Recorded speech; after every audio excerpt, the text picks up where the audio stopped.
Good morning, greetings and salutations. Tony again at the camera, and Guillermo, my good friend, who's the assistance is invaluable, and myself, Teddy Tarr, one of your neighborhood psychologists. So, we want to show you, we have our masks. We don't wear them in here. Yes, we have two of them. He's making fun of my black mask. We don't wear them in here because we have a good 6 feet, if not more, distance, and we're very careful we don't get any closer than that at all. Otherwise, we'd have a mask on. Also, here in my office, this is my office, there's no waiting room. Everyone comes into their cars, and it's one person at a time coming in, or the family coming in. So there's a huge distance, no contact, and that's important. I want to remind you that's important. I don't care who you're voting for. It doesn't matter. You won't be able to vote for him if you're not here in November. That's true. And you won't be able to vote for him if you're in the hospital. They're not going to bring you a ballot there, I'm telling you. Okay, so let's get started. Guillermo, would you like to read the march? The march as children, right? Yes. Okay, the march as a child who marches through life. So it is we connect with one another, moving and out of another's lives. Teach and heal and affirm one another across time and space. All of us wanderers, explorers, adventurers, stragglers, ramblers, sometimes tramps or vagabonds, even fugitives were now and then pilgrims. As children, as parents, as old ones about to take the final step to enter that territory whose character no one of us ever knows. Yet how young we are when we start wondering about it all, the nature of the journey and the final destination. I wanted to mention, first of all, today, it's going to be on bereavement. Okay, now all of you are starting to turn off. You're going to another place for something fun and exciting, and I know that. Nobody wants to read it or hear about bereavement. But just imagine if you have a friend or someone you know who is in bereavement. You'll be able to help them. Not only that, you'll prepare yourself. Not one family is not going to, at some point in time, not experience bereavement. Also, at least when people call me and they ask me, what about the baby? What about, I have a 2-year-old, should they attend the funeral? Culturally, that's up to you. But if you're asking my opinion, I say, give that small child or the baby to somebody who is not as emotionally upset and who can sit with the child. Why? Because later in as the child grows up, the child can see pictures of being a part of something. And that's much more important, being able to help close someone's life. And that's the way we would explain it later. So you want to read a little bit about Virginia Satir. By the way, Virginia Satir, if you have time, S-A-T-I-R, look it up on the computer, look her up. She was a great communicator. She did a lot of work on families, communication, different roles people play. The core affirming thoughts? Folks as a product, do you have that one? No. See, I'm going to put him to work early.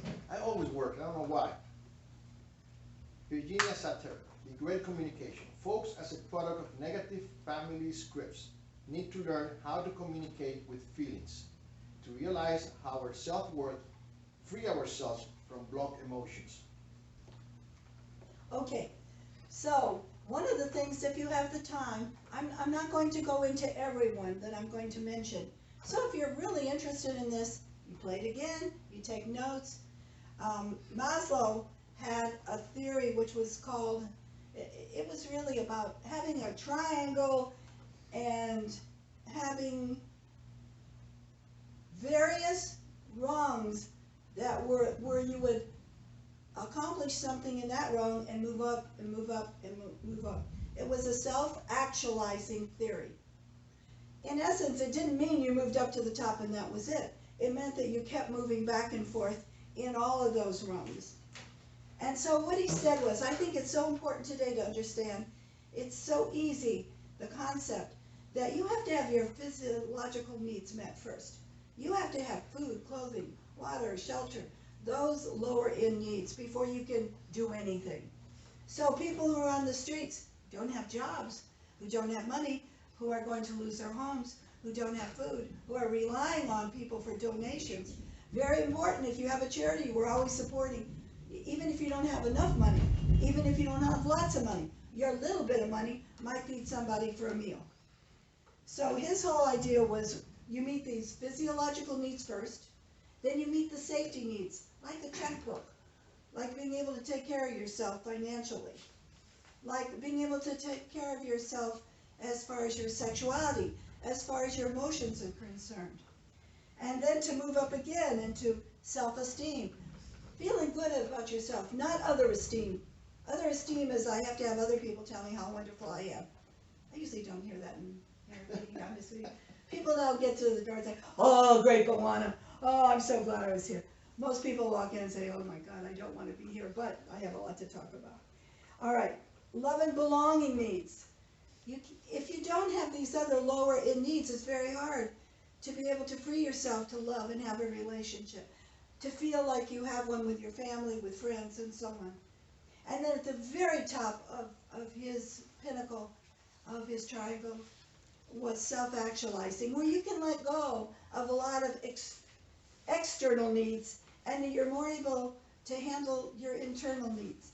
That's very hard to do. In other words, someone says, you know, I hate you, I never liked you, but I want to see you in therapy.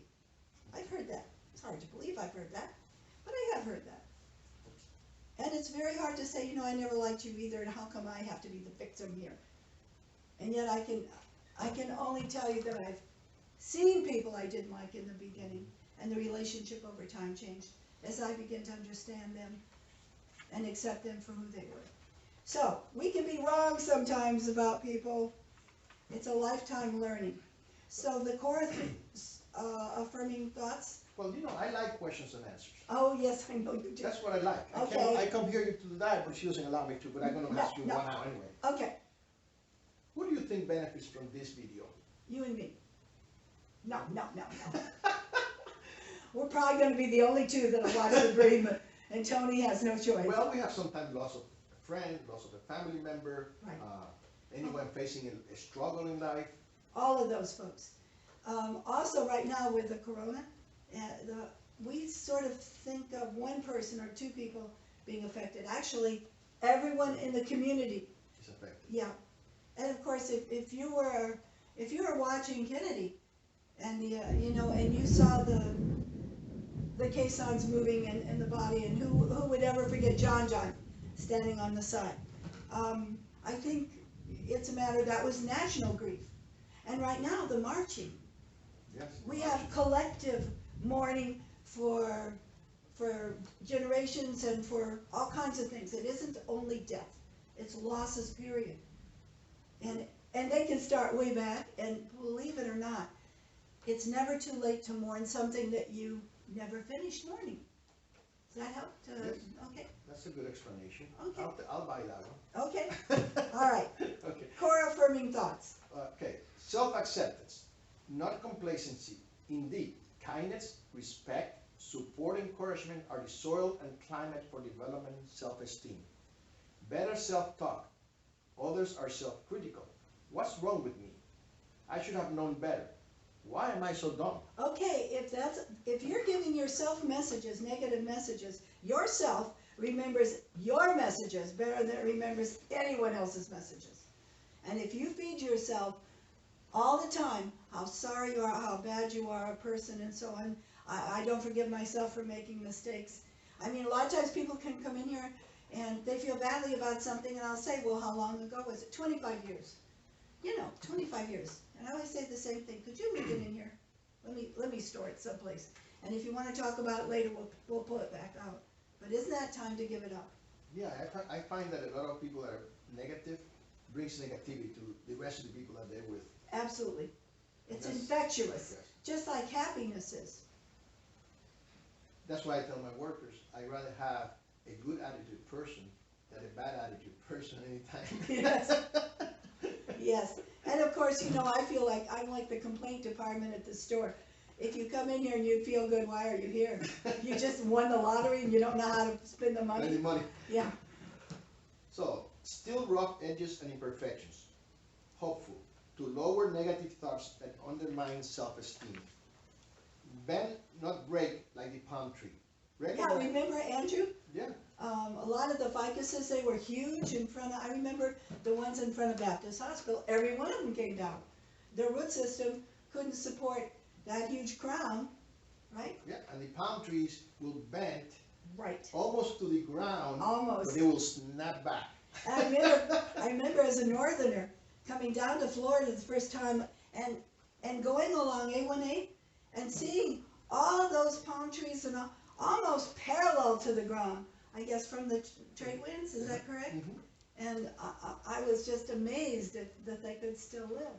They live and they are stronger. And during the Andrew, I saw a lot of them being bent almost to the ground, like, Yeah. and they all snapped back. And the next day they were up and everything else was down. So And guess what? Losses, if you work through your losses and you really take them seriously, losses are very much like that.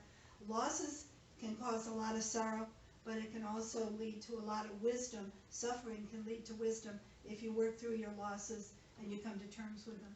You can become stronger. And also, you can help other people who don't know how to deal with them. respecting your own, not competitive or comparative.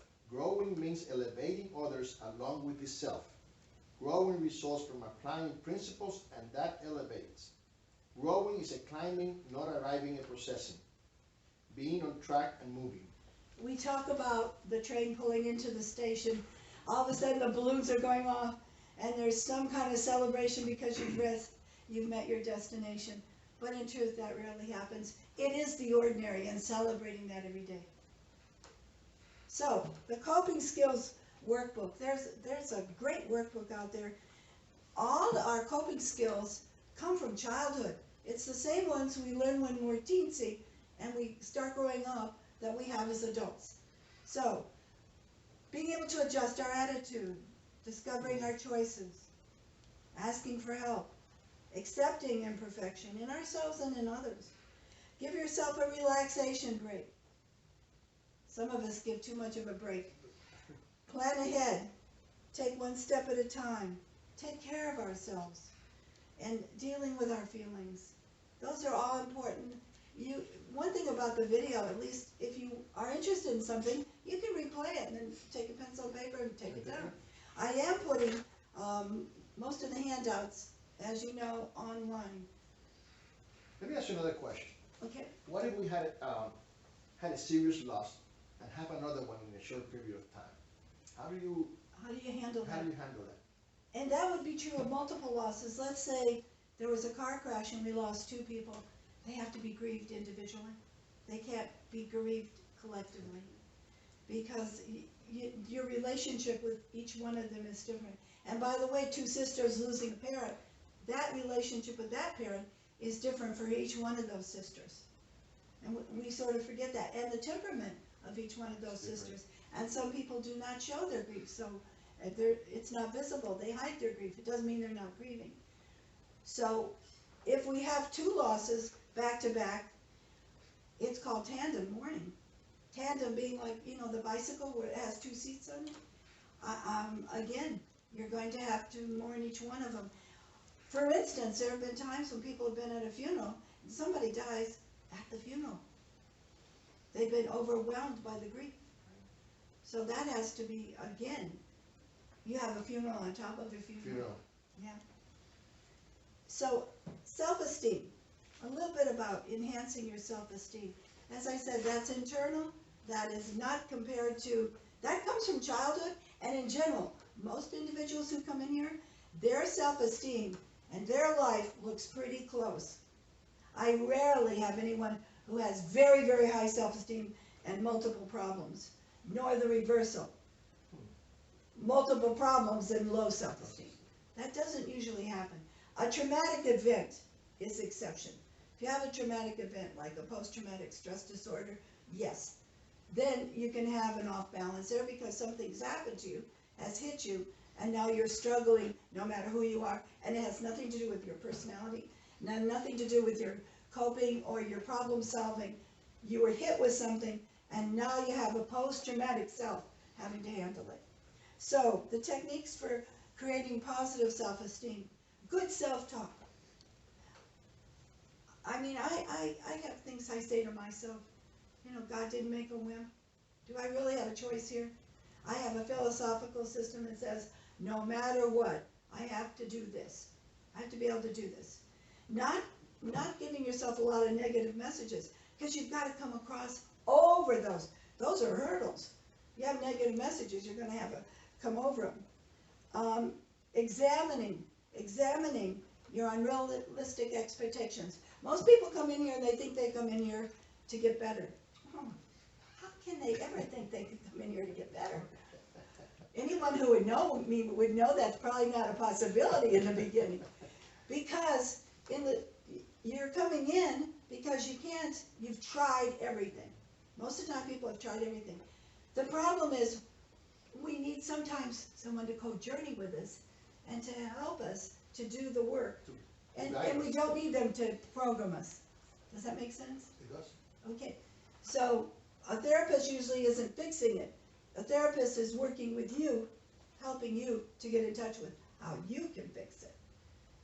And self-esteem, the higher your self-esteem esteem to me is like a Teflon coating. It helps you deal with life in general. It makes you a little more resilient than you would be with lower self-esteem. How about the next one on there? Do you have this one, this paper?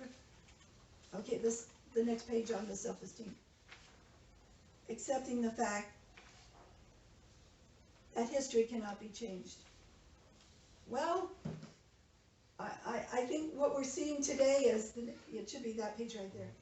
I think what we're seeing today is an attempt not to change history, an attempt to explain history.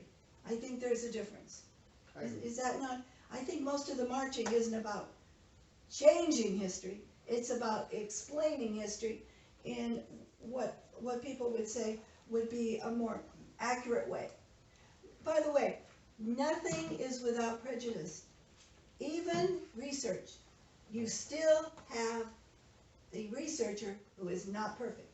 Yeah, but I think the bottom line is that we need to learn from the history Yes. that we had. We just cannot erase history. We have to learn from history, Yes. so we can get better at what other people did or didn't do, so we can get better now. Absolutely. It's not a process of destroying anything or burning anything. No. It's a process of learning from other people what we need to do today. And we all want to live in a world that has protection, has laws, has Sure. rules, has enforcement for those rules. We just don't want to live in a world where we're not safe. I don't feel safe. Yeah, where we don't feel safe. Where we want everyone to be able to walk out their door and feel safe. Everyone, no matter who they are and what preference we have. I haven't forgotten that poem. Do you remember that where, I think it was someone Jewish that said that poem about they came for so-and-so, they came for so-and-so, they came for so-and-so. There was no one there to help, and they finally came for me. And I still remember that poem. I think having feel safe is very important. I think we understand that law and order have to prevail for us to feel safe. Yeah, exactly. One more question. Another question. Yes. What are the most difficult situations to come back from? Most difficult. The research would tell you a loss of an adult child, as horrible as it is to lose a baby, as horrible it is to lose a young person, an adult child is now giving back equally. There's a mutuality that isn't present. In essence, the worst loss is your loss. I don't care what it is, it's your loss. And no matter what, but that would be the research, that it would be an adult child. Ambivalent relationships. Relationships where there's blame and shame, and the brain doesn't have an explanation. It's senseless. It's almost easier to accept a loss where you've lost a son or a daughter who was courageous, who died in a war setting, or died for our country, or died in some manner that you can accept, a political manner maybe, than it is died because somebody shot them. Yeah. Does that make sense? Yes, it does. Okay, but, and as I said, if it's your loss, it can't get any worse. No, you can only grieve at 10. It's a 10 for you. It doesn't matter. And it keeps coming back and coming back and coming back. Thank Did you. I answer that? Yes, yes, yes. Okay. Okay, so on the self-esteem, reflecting on the good experiences in your life. So reflecting on the good experiences in your life, it helps to raise your self-esteem if you don't look at what you don't have, but enjoy what you do and appreciate the ordinary. And also, not so envious of other people and what they have. That is so important.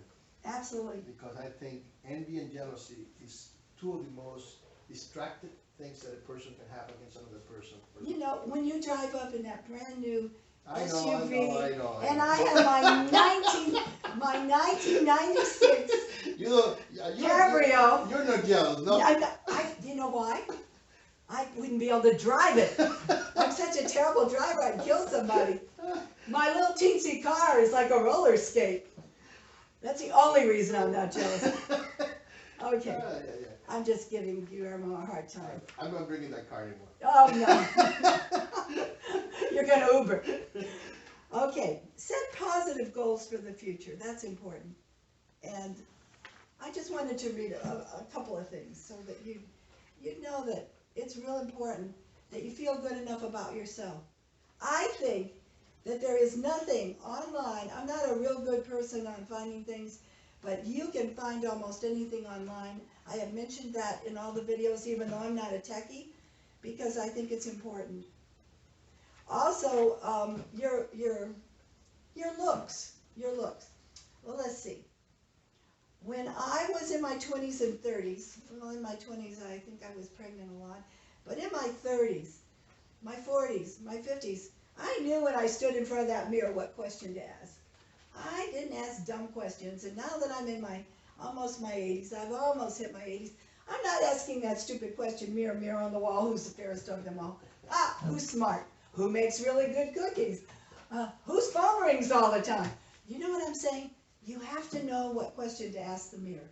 In other words, as we age, it's important to have built a repertoire of feelings about ourselves that aren't based on our looks. Now, that doesn't mean you don't try to dress well or dress, appropriately. But it's a lot different. You don't ask the same questions that you might about the prom when you're 16. Also, remember, because I see a lot of kids, and I'm so happy for them. I was on stage at one time in my life. I was in the audience. I've been behind the scene. I think it's important to always be able to clap for other people and for their accomplishments. Sure. And not to be jealous. All right. How about we compare those negative and positive self-esteem? Why don't you read the negative self-esteem? I knew you were going to say that. Yeah, absolutely. I'll take the positive ones. All right. The first one, blaming others for problems. That sounds good. I like that. It's easy to pass my problems to somebody else. Yeah, I absolutely agree. Especially like the weather. You can blame it on the weatherman. I can't believe the weatherman's going to make it rain all day. All right, taking responsibility for one's own feelings and actions. Okay.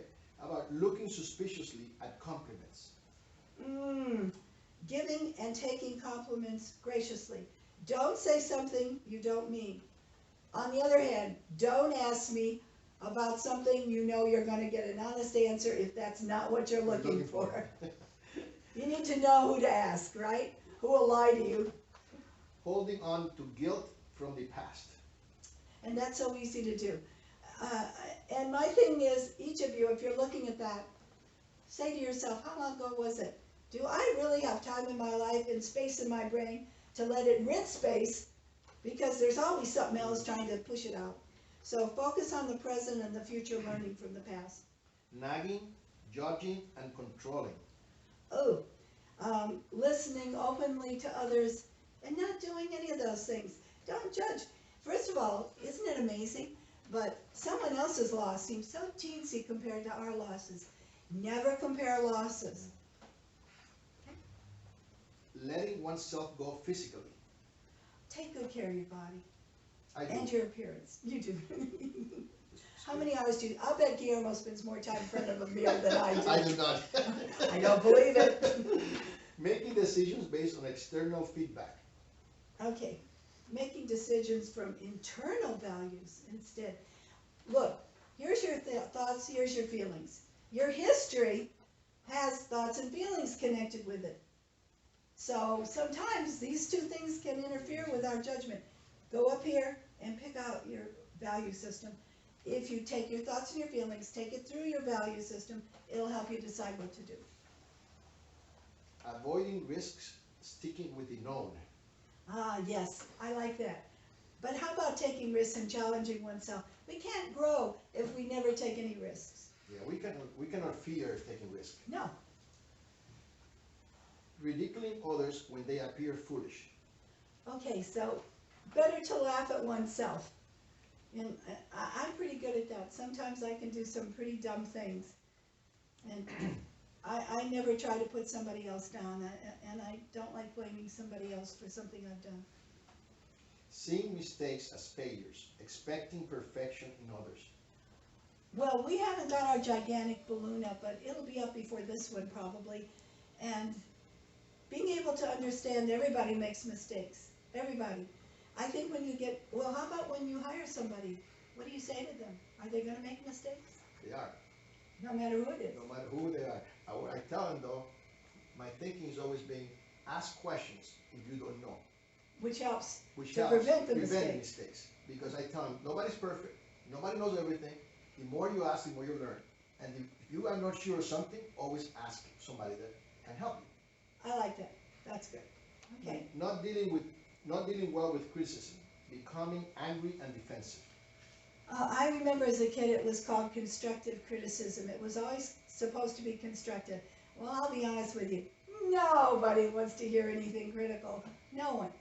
But being able to be gracious about it and sometimes thinking it over. I think the best thing, especially if we're in bereavement, how come you didn't put up a Christmas tree last year? Your mother wouldn't have wanted that.